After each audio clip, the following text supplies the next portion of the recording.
Hello दोस्तों, welcome back to my channel. I hope आपका preparation बहुत ही बढ़िया चल रहा होगा। तो दोस्तों, आज के ये वीडियो में बात करने वाले हैं सीए फाइनल डायरेक्ट टैक्सेशन के सर्टिफाइड कॉपी के बारे में। तो दोस्तों, वीडियो को आगे बढ़ाने से पहले मैं आपको मेरे मार्क्स दिखाना चाहूँगा कि मैंने आखिरकार कितने स्कोर किए थे। तो देखो दोस्तों, May 23 में मुझे डीटी में जो मेरा स्कोर था वो एग्जामिशन था, 64 मार्क्स मैंने है वो स्कोर किए थे। तो देखो दोस्तों, ये वीडियो में हम बात करने वाले हैं कि आखिरकार हमें जो पेपर है उसको प्रेजेंट कैसे करना है, कितने क्वांटिटी में लिखना है, कौन सा क्वेश्चन हमें फर्स्ट अटेम्प्ट करना है, और आगे हम देखेंगे कि क्या हमें और उसमें ऐड करना है। ठीक है, तो सबसे पहले मेरा स्कोर बता दूं तो मेरा थियरी में मतलब जो पेपर लिखना होता है अदर देन एमसीक्यू, उसमें मुझे 40 मार्क्स थे आउट ऑफ 70, और मेरे एमसीक्यू के मार्क्स बता दूं तो 24 मार्क्स मुझे एमसीक्यू में थे। देखो दोस्तों, एक बात याद रखना, जो भी एमसीक्यू वाले पेपर है उसमें अगर आपको अच्छा स्कोर करना है तो आपको एमसीक्यू को टारगेट करना है। अगर एमसीक्यू में आपको 20-25 मार्क आ जाते हैं तो 70 में से आपको फिर इतना ज़्यादा स्कोर करने का बर्डन नहीं रहेगा।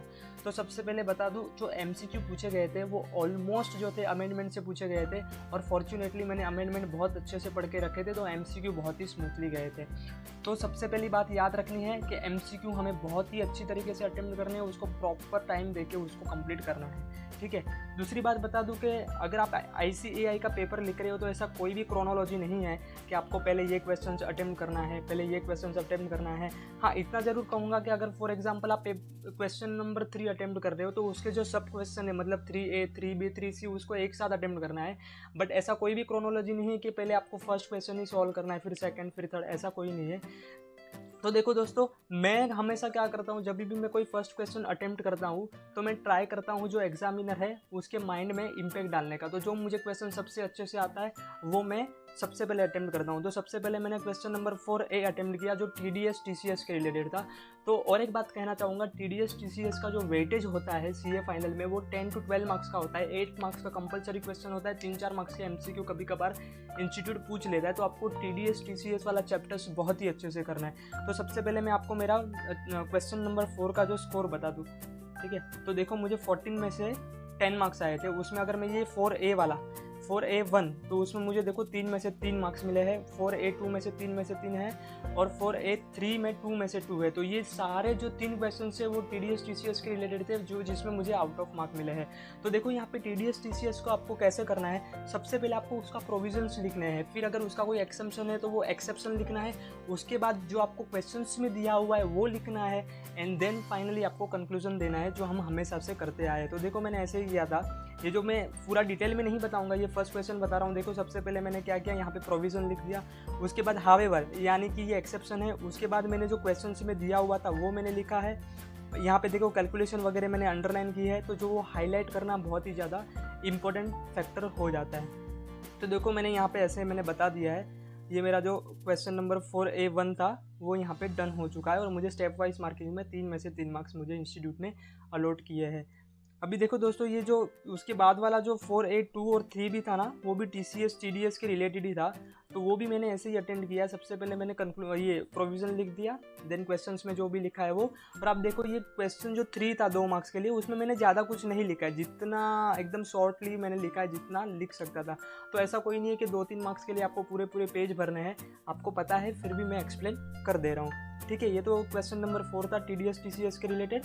अभी आके देखते हैं मैंने कौन सा क्वेश्चन अटेंड किया है।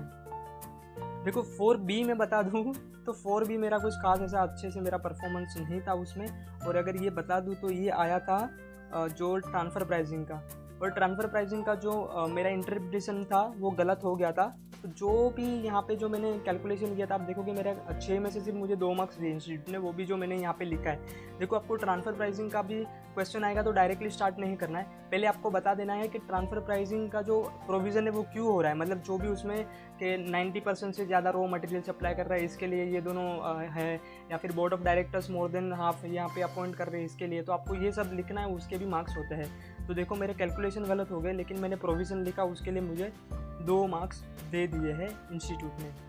ठीक है, तो ये मेरा क्वेश्चन नंबर 4 हो गया। उसके बाद में आगे देखते हैं मैंने क्या किया है। तो उसके बाद आता है क्वेश्चन नंबर 3B। तो सबसे पहले मैं आपको क्वेश्चन नंबर 3 का मार्क्स बता दूँ तो 8 मार्क है आउट ऑफ 14। ठीक है, तो 3B में से मुझे 6 में से 5 मार्क दिए हैं। तो अभी इसमें जो पूछा गया था वो क्या पूछा गया था, ये मिक्स था क्वेश्चंस, मतलब बोल सकते हैं international taxation plus basic of अपना कंप्यूटेशन रहता है उसका था। तो वो तो खास इतना कुछ था नहीं, सम्स ईजी था, तो मैंने ये अच्छे से यहाँ पे प्रेजेंट किया है और मुझे जो है 6 में से 5 मार्क्स मिले हैं। देखो कभी भी याद रखना का, अगर आपको कोई क्वेश्चंस पूछा गया है कंप्यूटेशन ऑफ इनकम या ऐसा कुछ, तो उसमें नोट्स लिखना ना भूलिए, क्योंकि नोट्स के भी पूरे मार्क्स यहाँ पे इंस्टीट्यूट है वो अलॉट करता है। क्योंकि आप क्या कर रहे हो, मतलब पेपर में फॉर एग्जांपल आप कोई एक पर्टिकुलर एडजस्टमेंट का अगर आप कोई ये दे रहे हो, क्या बोलते हो उसको, इम्पैक्ट दे रहे हो, तो वो क्यों दे रहे हो आपको नोट्स में लिख के देना है। उसका मतलब आपको पता है कि आपने ऐसा क्यों किया है, समझ रहे हो। तो उसके लिए नोट्स लिखना बहुत ही इंपॉर्टेंट हो जाता है। इसके बाद मैंने क्वेश्चन नंबर 3A अटेंड किया है। उसमें आप देख सकते हो 4 में से मुझे 0 मार्क्स मिले हैं। हो सकता है मुझे ये जो चैरिटेबल ट्रस्ट वाला था वो मुझे समझ में नहीं आया, और मैं जो लिखा है मैंने वो इंस्टीट्यूट को पसंद नहीं आया होगा, तो इसके लिए मुझे कोई भी मार्क्स अलॉट नहीं किया है। वन मोर टाइम मैं यहाँ पे कहना चाहूँगा कि ये जो चैरिटेबल ट्रस्ट वाला जो चैप्टर है वो कंपलसरी पूछा जाता है, तो प्लीज़ आपको उसको अच्छे से करना है और ऑप्शन में तो बिल्कुल भी नहीं डालना है, ठीक है। यहाँ पे मैंने कुछ कैलकुलेशन किए थे, और ये 3A का 2 मैंने अटेंड किया जिसमें मुझे 4 में से 3 मार्क्स दिए हैं। देखो ये मैं आपको बता दूँ, ये भी चैरिटेबल ट्रस्ट के रिलेटेड ही था। यहाँ पे भी मैंने सबसे पहले क्या किया, थोड़ा बहुत प्रोविज़न लिख दिया, उसके बाद जो यहाँ पे हम लिख सकते हैं, मतलब कैलकुलेशन कर सकते हैं वो किया, एंड देन मैंने जो है वो कंक्लूजन यहाँ पे दे दिया। तो देखो ये स्टेप वाइज मार्किंग में मुझे अगर आप देखोगे तो 4 में से 3 मार्क्स मिल गए, ठीक है। तो ये होगा क्वेश्चन नंबर 3 हो गया। अभी मैंने उसके बाद मैंने अटेंड किया क्वेश्चन नंबर 2। अगर 2 की बात करूँ तो 2 भी में अगर आप मेरे स्कोर देखोगे तो 6 में से 4, 3.5 मतलब 4 मार्क्स आप पकड़ सकते हो। अगर ये मैं बताऊं तो ये फिर से इंटरनेशनल टैक्सेशन का है, जो FTS का जो सम्स होता है हमें उसके बारे में पूछा गया, वो टैक्सेबिलिटी के बारे में पूछा गया था। तो फिर से मैंने यहाँ पे क्या किया, फिर से मैंने सबसे पहले प्रोविज़न लिखा, उसके बाद जो है मैंने आंसर को ऐसे प्रेजेंट किया। देखो आप देखोगे तो मेरे जो क्वेश्चंस के जो मैंने आंसर लिखे हैं, इतना ज़्यादा प्रेजेंटेशन नहीं किया है, कोई खास मेरा प्रेजेंटेशन नहीं है।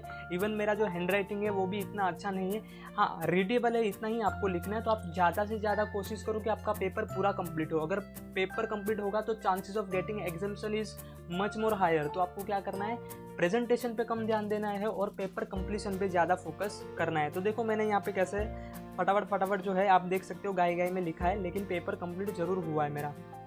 देखो तो ये मैं 2 भी था। अभी 2A में बता दूँ तो 2A में 4 में से 4 मार्क है। ये भी फिर से कंप्यूटेशन ऑफ इनकम था, जिसमें फोकस किया गया था कैपिटल गेन के ऊपर, और कैपिटल गेन का मैंने अच्छे से पढ़ाई मतलब पढ़ के गया था, जो भी अमेंडमेंट भी आया था वो भी मैंने अच्छे से पढ़ा था। तो मेरे 2A में से फिर से मुझे आउट ऑफ मार्क मिल गए।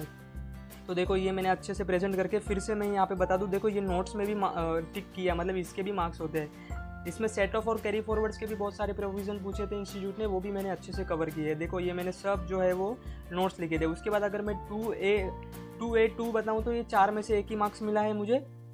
तो यहाँ पे ये जो पूछा गया था ये पार्टनरशिप फर्म के ऊपर था। पार्टनरशिप फर्म का एक क्वेश्चन होता है, अगर पार्टनर रिटायर होता है तो उसका टैक्सेबिलिटी कैसा रहेगा, वो मुझे अच्छे से नहीं आता था, तो मेरा कैलकुलेशन रॉन्ग हो गया। तो इंस्टीट्यूट ने यहाँ पे मार्क्स अलॉट अच्छे से नहीं किए। देखो दोस्तों टाइम वेस्ट नहीं कर रहा हूँ, थोड़ा फास्ट जा रहा हूँ क्योंकि आपको भी पढ़ना है। सबसे पहले मैं ये फोकस करना चाहूँगा आंसर नंबर 1 पे। तो आंसर नंबर 1 के लिए अगर मैं आपको बोलूँ तो 14 मार्क्स का कंपलसरी क्वेश्चन आता है, और ये कंप्यूटेशन ऑफ इनकम ही होता है।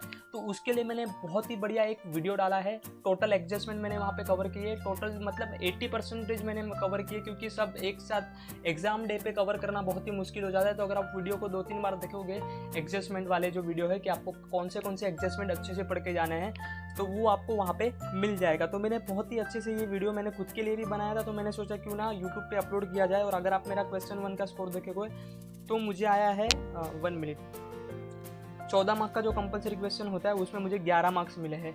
इसका मतलब हर एक एडजस्टमेंट का 1 या आधा मार्क्स होता है। तो मेरे ऑलमोस्ट सारे जो एडजस्टमेंट थे वो मैंने जो वीडियो बनाया उसमें से ही थे। 2-3 नए जो एडजस्टमेंट थे वो मेरे को समझ में नहीं आए, लेकिन ठीक है फिर भी मैंने उसमें 11 मार्क्स स्कोर कर दिया है। तो देखो 3 मार्क्स छोड़ेंगे तो बाकी सब जो मेरे एडजस्टमेंट थे। और मैंने क्या किया है, यहाँ पे अगर आप नोट्स लिखना चाहोगे तो नीचे लिख देना, क्योंकि पीछे लिखोगे तो इंस्टीट्यूट को पढ़ने को थोड़ा मतलब जो पेपर चेक करेगा उसको थोड़ा दिक्कत पैदा हो जाएगी उसके लिए। तो फिर मैंने क्या किया, साथ में ही मैं नोट्स भी लिखते आ गया। देखो अभी डिटेल में तो नहीं बता रहा हूँ मैं, आपको चाहिए तो मैं सर्टिफाइड कॉपी मेरे टेलीग्राम चैनल पे डाल दूंगा, आप वहाँ से इसको डाउनलोड कर सकते हो। तो देखो इसी तरह मैंने इसको प्रेजेंट किया है, आपको भी इसी तरह प्रेजेंट करना है एग्जाम में।